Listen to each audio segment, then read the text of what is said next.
Salam uşaqlar. Deməli, bugün isbat məsələlərinə baxırıq topludan. Birinci sualda.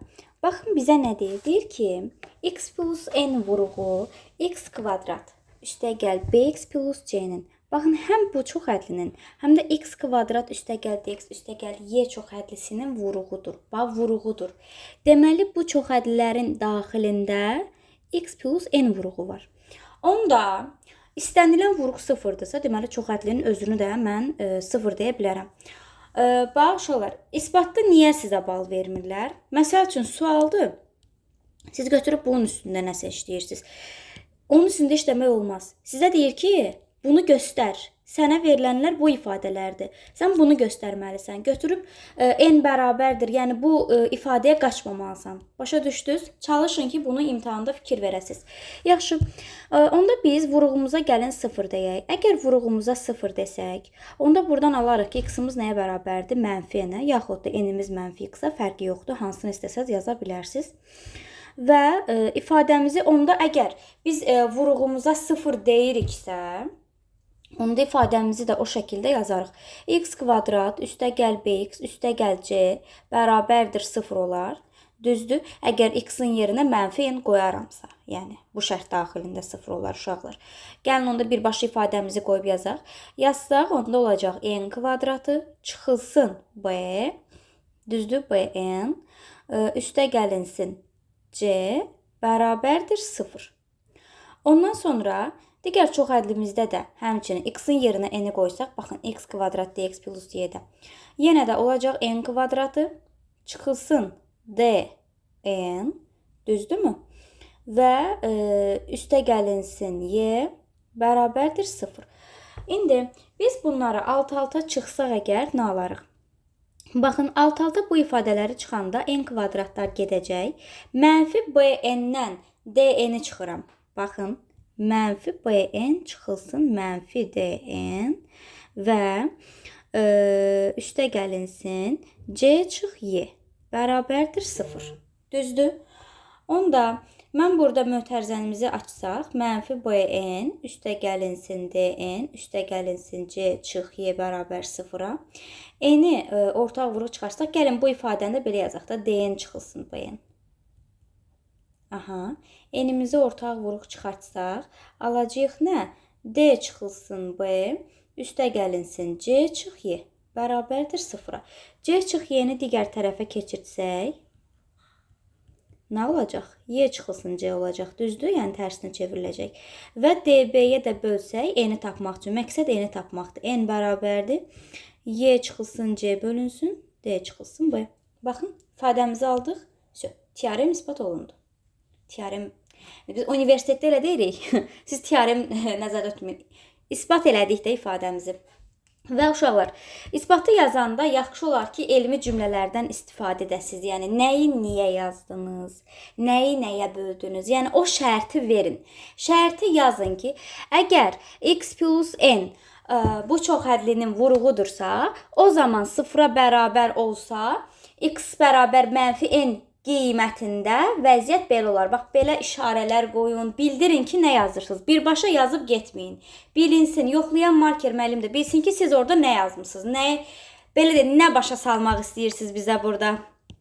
Sonra, baxaq ikinci suala. Bax, professorlar bunu baxan kimi deyir ki, hə, götürək, bunu keçirdik. İndi sizi bilmirəm. Mənim, məsəl üçün, gözəl savadlı şagirdlərim deyəcək ki, mən bunu bu tərəfə keçirdək, o yan eləyək, bu yan eləyək. Xeyr, bayaq da dedim.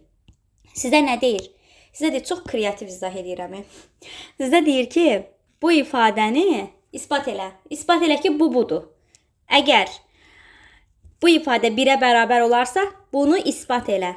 İsbatı eləməlisənsə, sən bunun üstündə necə işləyə bilərsən? Sən ikinci ifadənin üstündə işləmirsən. Bax, qarışdırmayın. Hər zaman uşaqlar onu səhv edir. Eləməyin onu. Mən də o vaxtı siz yaşlı olanda elə eləyirdim, ona görə. Əminəm ki, sizdə də elədi ki, mənim şagirdlərim də elədi. Buna baxmırıq. Yox eləyin onu. Keçdik bura. Burada baxaq. Deməli, biz uşaqlar, gəlin belə yazaq. Üstəgəlinsin, c bölünsün d bərabərdir 1-ə. Düzdür? İndi burada c böl d kvadratını verib, c böl d verib. Bax, hər yola əl atırıq bunu isbat eləməkdən ötürü. İlk öncə uşaqlar, biz burada əgər bir kvadrat almalıyıqsa, məncə gəlin C böl D-ni bu tərəfə keçirdək və kvadrata yüksəldək hər tərəfi. Məncə onda biz uyğunluq alacağıq. Gəlin yazaq. Yazaq ki, A bölünsün B bərabərdir 1 çıxılsın C böl D-yə. Düzdür? Və burada hər tərəfi mən kvadrata yüksəldirəm.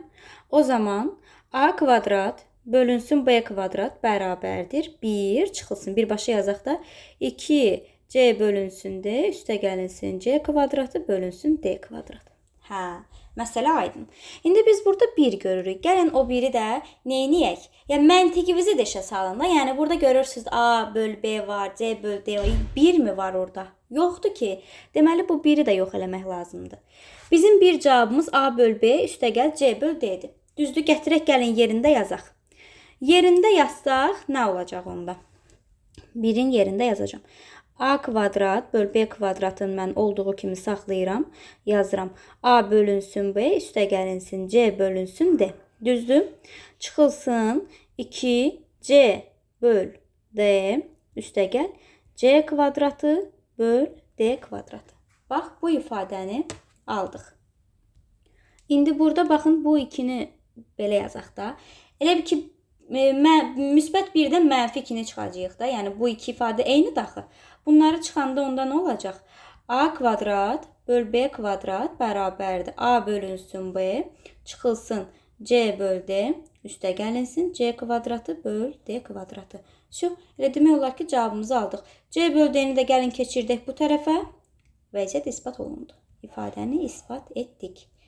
Keçirdəndə olacaq C üstə gəl D bərabərdir. A bölünsün B üstə gəlinsin C kvadrat böl D kvadrat. Bu ifadəni də ispat etdik. Gəlin üçüncüyə də baxaq. 1, 2, 3, 1, 2, 3 gedək də. Üçüncü də nə deyir? Və bu ifadəni də yazanda nəyi niyə edirsiniz? Çalışın ki, şərt olaraq da onu verəsiniz uşaqlar. Şərt olaraq versəz, vəbşə olar vəziyyət yaxşı. Deməli, burada bizə hər bir qiymətimizin müsbət olduğunu deyib. Okay. Və bunu isbat edin deyir. Əslində uşaqlar, bizim bu ədədi orta və həndəsi ortanın əlaqə düsturudur. Ədədi orta ilə həndəsi ortanın əlaqəsi necə idi? Cəmin, yəni ədədi ortamız hər zaman böyük bərabər olmalıdır bizim həndəsi ortamızdan. Düzdür? Yəni bu bilirik biz bu şərti. İmtahanda da yəni bu tip sual düşsə yaza bilərik ki, bildiyimiz əlaqəsinə əsasən, bildiyimiz bu düstura əsasən yaza bilərik ki, yaxud bunun isbatını da verə bilərsiniz bu arada. İsbatını versəz lap yaxşı. Əgər xırda-xırda yazmağı bacarırsınızsa isbatını verin. İsbatını da necə verərik uşaqlar? Ən sadə yolu budur. Kök altında bu ifadələrin fərqi şəklində. O da necə yazarsınız isbat verəndə? Yazın ki, biraz bizim universitetdə öyrədilən kimi deyim. Yazın ki, fərz edək ki, ixtiyari kök altında A və kök altında B ədədləri bizə verilmişdir və biz onun hər tərəfini kvadrata yüksəldərik və böyük bərabərdir 0 götürərik. Həmçinin qeyd edin ki, A da böyükdür 0-dan, B də böyükdür 0-dan. Yəni müsbət ədədlərdir. Bu şərti qeyd elədik. Düzdür? İndi yazarıq. Yazarıq A çıxılsın 2 kök altında A, B üstə gəlinsin B böyük bərabərdir 0. Sonra nə oldu vəziyyət? A üstə gəlinsin B böyük bərabərdir. Bu ifadəni keçirsək bura 2 kök altında A, B. 2-yə də bölsək teorem isbat olundu. Yəni bunu da yaza bilərsiniz. Yazmaya da bilərsiniz. İndi biz bu isbatı aldıq. Amma dediyim kimi əvvəldən düstur bizə məlumdur. Şərt olaraq belə də verə bilərsiniz. Yazarsınız ki, ədədi orta və həndəsi orta arasındakı əlaqə düsturuna əsasən aşağıdakını yazarıq. Nə yazırıq? Burada A, B, C ədədlərim verib. Onda yazaram ki, A üstə gəlinsin B bölünsün 2 ya da belə yazaq. Böyük bərabərdir 2 kök altında A, B-dən. İndi onlar 2-ni vurublar, baxın. Ona görə yəni biz onu uyğunlaşdıraq da. Həmçinin B üstə gəlinsin C böyük bərabərdir 2 kök altında B vurulsun C-dən. Ondan sonra A üstə gəlinsin C böyük bərabərdir 2 kök altında A, C-dən. Düzdür? Bu ifadələri alt-alta bir-birinə vursaq, A üstə gəlinsin B, B üstə gəlinsin C, A üstə gəlinsin C alarıq. Bu da eləyər 8 kök altında 2 vur 2 vur 2 8-də uşaqlar. Kök altında nə olacaq? A kvadratı, B kvadratı, C kvadratı. Kvadratla da köklər getsə, bu arada bu böyük bərabərdir uşaqlar, işarələrimiz elədir axı. Getsə nə olacaq? Kök də gedəcək, kvadratlar da gedəcək. Teorem isbat, yenə teorem deyirəm. İfadə isbat olunacaq. Ümidvaram aydın oldu. Sonra digər üçün izah eləyərik.